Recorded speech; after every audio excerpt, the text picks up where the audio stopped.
akidah Anda tetap terjaga, maka bisa saja mau ucapkan greeting selamat Natal, boleh saja. Karena akidah Anda, bahkan kalau saya mau berkata selamat Natal, itu di Quran ada selamat Natal.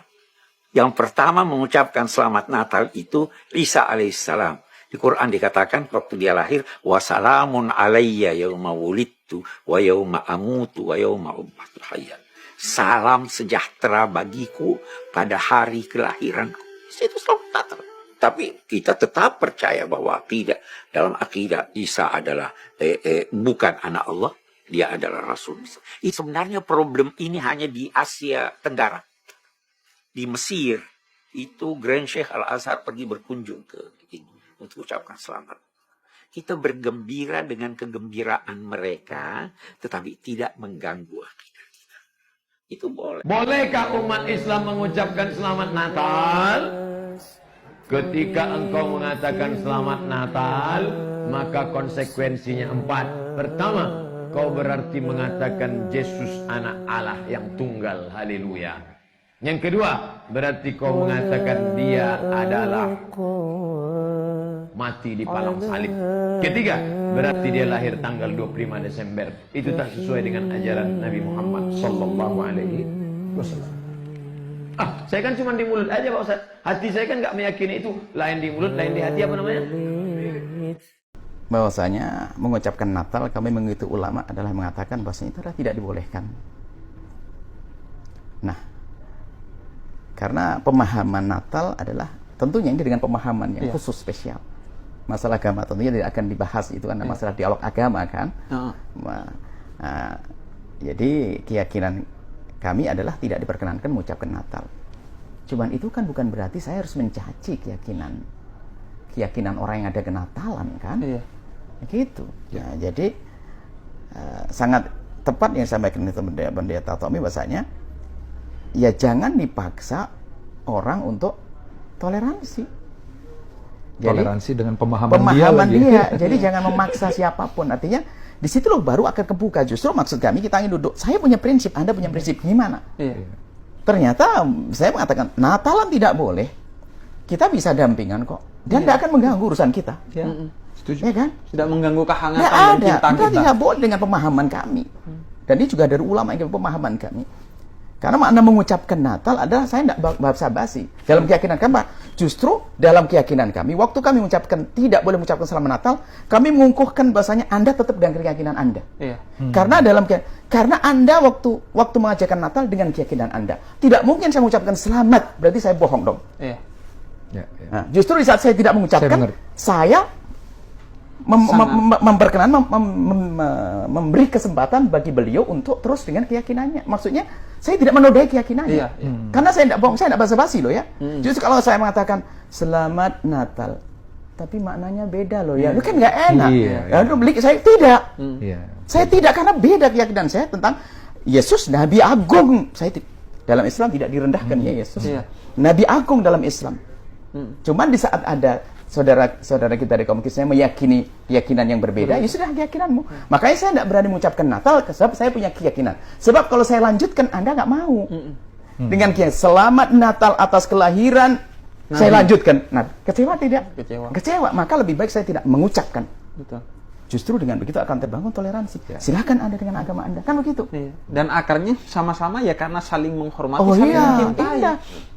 Justru kita ingin jelaskan kepada orang, gini loh sebetulnya maksudnya. Ini bukan basa-basi dalam kita nggak boleh bohong kita ini. Coba ada orang keluar dari toilet, baunya apa sih kira-kira? Oh, wanginya. Ayo kurang ajar tidak? Malah merasa disindir. Diam saja sudah. Kalau kita begitu loh maksud kami seperti itu dalam. Setuju sekali. Nah gitu. Kita akan dengan kaum Kristen Anda, saudara-saudara kami dari kaum Kristiani Anda dengan keyakinan Anda. Waktu saya tidak mengucapkan selamat Natal, justru saya tidak ingin ucapan saya ini ucapan bohong-bohongan. Saya punya prinsip, sebab menurut saya Yesus adalah Nabi Agung, Nabi besar. Selesai sampai di sini. Kalau saya mengucapkan selamat Natal, selamat atas kelahiran, saya lanjutkan tidak enak. Maka lebih baik jangan mengucapkan Natal. Dan Asy-syafaqah 'alal khalqi kullihim, punya empati, punya kasih sayang ke semua makhluk. Bahwa takdir kita ada perbedaan itu ya wajar, tapi bahwa definisi itu nyata. Tadi beliau menyebut termasuk satu saudara atau satu komunitas dengan makhluk-makhluk Allah yang lain. Pernah suatu saat Nabi memuji ada seorang nakal itu, diterima tobatnya Allah karena di jalan ketemu anjing, kemudian ngasih minum anjing itu dan Allah mengampuni. Meskipun secara hukum usul fikih tidak bisa digeneralisir, misalnya kalau minumin anjing 1 surga, kalau 100 tambah surga. Nanti lupa minumin manusia gara-gara kebanyakan minumin anjing gitu. Tapi apapun itu faktanya ada cerita di hadis seperti itu. Kemudian menyangkut komunitas internasional yang beberapa diantaranya tentu beda agama, beda keyakinan. Saya mau membacakan cerita di kitab Ar-Risalah Al-Qushairiyah. Jadi saya hanya membantu referensi-referensi yang diajarkan guru-guru kita. Ar-Risalah Al-Qushairiyah adalah kitab kesayangan Mbah Maimun karena dulu mbah beliau dapat ijazah dari Sayyid Umar Sato, kakaknya Sayyid Abi Bakar Sato yang punya kitab I'anatul Thalibin. Dan kitab itu dibawa ke Indonesia sampai ke saya sebagai murid beliau. Di antara yang disebut dalam Ar-Risalah Al-Qushairiyah ini Thariqatu Ahlil Ilm, kitab Ar-Risalah Al-Qushairiyah itu. Saya baca nasnya atau ibaratnya atau teksnya. Sami'tu ba'dal ulama yaqulu istadofa majusiyun Ibrahim al-Khalil alaihi salam faqala bisyarti antuslima. Famarral majusiyu fa'awhallahu ta'ala ilaihi mundu khamsina sanatan nut'imuhu ala kufri falau nawaltahu lukmatan min ghairi antutalibahu bitahyiri dini. Famado Ibrahim alaihissalam ala athari hatta adrakahu wa atadhara ilaihi fasalahu anisabab fadhakara lahu dhalik fa aslamal majusiyu. Jadi suatu saat Nabi Ibrahim itu kan terkenal Abu Duyuf, orang yang mesti menservis tamu-tamu itu. Kita tahu dulu itu tidak ada warung, tidak ada hotel, tidak ada, ya pokoknya tidak ada mall. Sehingga kalau orang pergi itu kelaparan betul itu. Buat orang kaya pun kelaparan karena melewati padang pasir itu. Kalau sekarang kan orang mau sowan kiai makan dulu. Karena takutnya di rumah kiai kan makan sungkan, jadi makan dulu nanti di kiainya tinggal pura-pura makan. Kalau dulu memang makan nih tamu itu wajib betul, kalau tidak ya kelaparan betul tamu itu. Sehingga cerita suatu saat di antara tamu itu berakidah, berfaham Majusi. Atau beragama Majusi lah gampangannya itu. Terus Nabi Ibrahim nggak mau, saya mau ngasih makan syaratnya Anda harus Islam gitu. Akhirnya orang ini putus asa kemudian meninggalkan Nabi Ibrahim. Saat itu, saat orang itu meninggalkan Nabi Ibrahim, Allah memberi wahyu ke Nabi Ibrahim. Orang itu umurnya 50 tahun dan dia hidup karena tak kasih makan. Terus kata Allah, mundu khamsina sanatan nut'imuhu ala kufri. Saya yang Tuhan saja ngasih makan dia 50 tahun tanpa syarat dia harus Islam. Kamu baru dimintai makan sehari mensyaratkan Islam. Walhasil terus Nabi Ibrahim ngejar orang Majusi itu, terus monggo-monggo makan di rumah saya. Singkat cerita terus orang Majusi itu tanya, kenapa Anda berubah pikiran? Terus Nabi Ibrahim cerita bahwa beliau ditegur Allah kemudian harus melakukan itu. Jadi cerita-cerita seperti itu banyak. Dulu kita dengar para kiai sering cerita ketika seorang Yahudi rumahnya diusir Amr bin As untuk pembangunan masjid. Ketika lapor ke Sayyidina Umar, masjid itu yang mengambil tanahnya orang Yahudi harus dikembalikan ke orang Yahudi. Dulu guru-guru kita juga sering cerita Sayyidina Ali itu pedangnya dicuri sama orang Yahudi. Ketika ketemu di pasar atau di jalan, kemudian Sayyidina Ali yakin itu pedangnya, dilaporkan ke Qadhi Syurah. Setelah itu Sayyidina Ali diminta, buktinya apa? Saksinya siapa? Kalau itu pedang Anda, saksinya Hasan dan Husain. Tapi kata hakim, Sayyid Hasan Husain itu keluarga Anda, tidak sah jadi saksi. Zaman itu Sayyidina Ali masih berargumentasi, waqad qala Rasulullah sallallahu alaihi wasallam Hasanun wa Husainun sayyida syababi ahlil jannah. Tapi kata Imam Surah, tetap standar saksi itu tidak boleh dari keluarga. Singkat cerita, qadhinya itu pakai standar hukum usul fikih, al-qaulu qaulu sahibil yad. Yang dibenarkan adalah yang sekarang megang barang itu. Ketika nggak ada saksi, al-musaddaq, yang dibenarkan al-qaulu qaulu sahibil yad, yang dibenarkan ya yang megang barang itu. Singkat cerita dimenangkan oleh orang Yahudi tadi.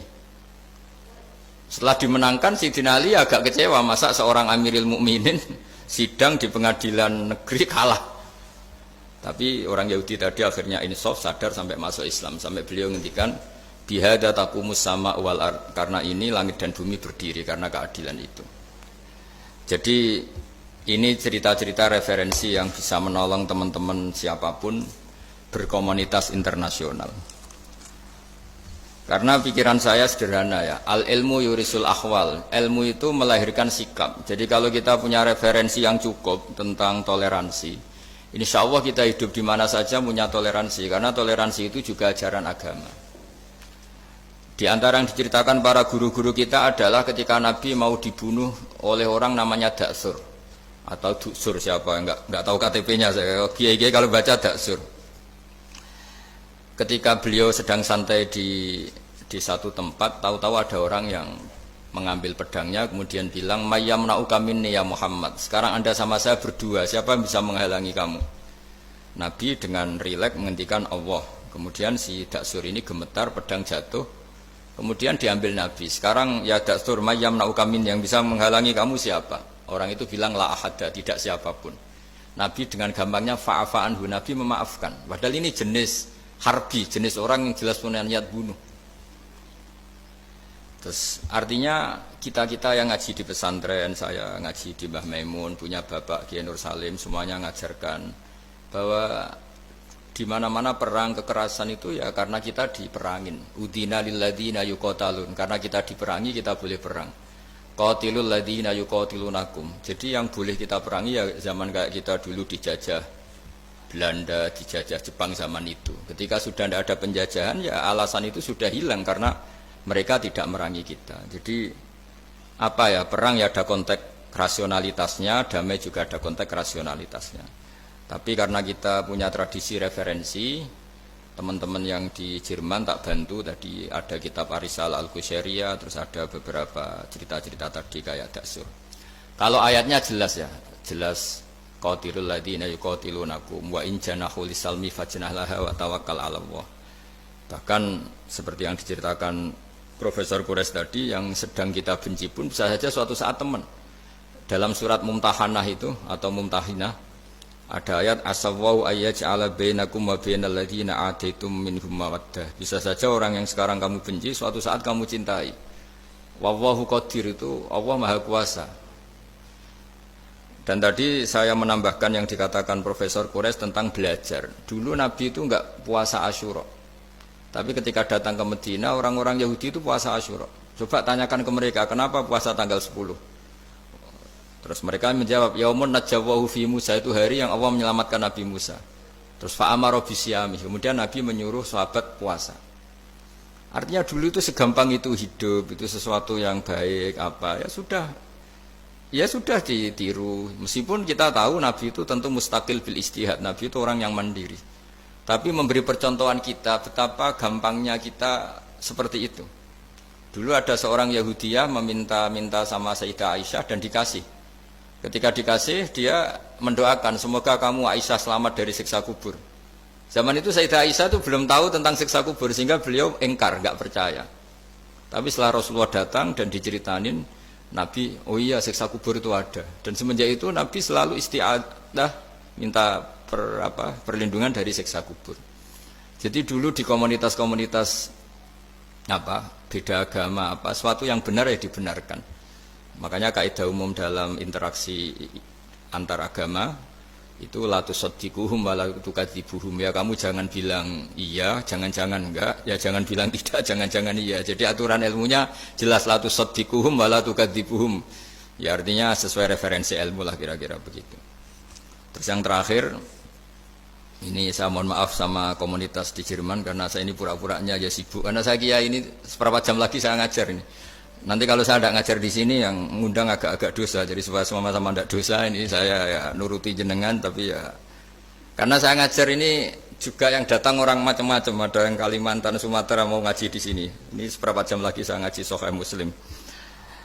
Yang terakhir ini di halaman Kitabu Adabil Ulfa wal Ukhuwah halaman 285 dalam Ihya juz 2.